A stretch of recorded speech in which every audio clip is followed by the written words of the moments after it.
Oui, bon, en d'autres termes, Romain, c'est l'entrée en vigueur de la mesure, parce qu'une règle qui n'était pas sanctionnée en cas de non-respect. Bon, donc évidemment, effectivement, cette fois-ci, on y est. Ces métropoles, ces grandes agglomérations sont devenues peu à peu, Romain, des forteresses où les bourgeois scalfeutrent. Alors, je parle du bourgeois au sens étymologique, les habitants des bourgs, par opposition aux gueux, aux cutéreux.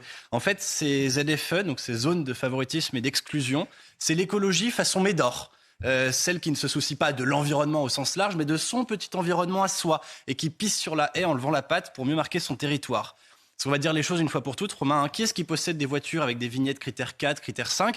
Ce sont les pauvres. Plus de la moitié des ménages précaires en France possèdent une voiture avec un critère 3, 4 ou 5. Ce seront eux qui seront exclus évidemment de ces fameuses ZFE. J'entends bien, mais Paul, on ne peut pas rouler indéfiniment dans des vieilles voitures diesel qui polluent.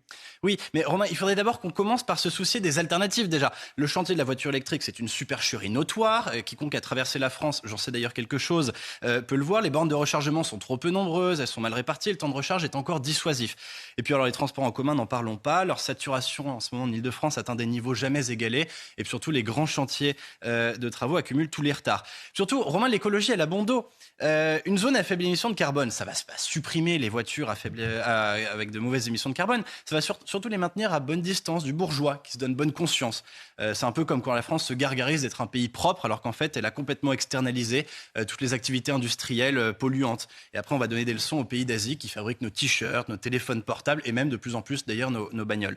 Alors la vérité, Romain, c'est que nos centres-villes sont ravitaillés tous les jours par des colonnes entières de poids lourds qui bouchonnent d'ailleurs sur les routes nationales des Pecnos pour aller ravitailler chaque jour la France urbaine, que les entrepôts d'Amazon tournent à plein régime pour les électeurs d'Europe Écologie Les Verts du 12e arrondissement.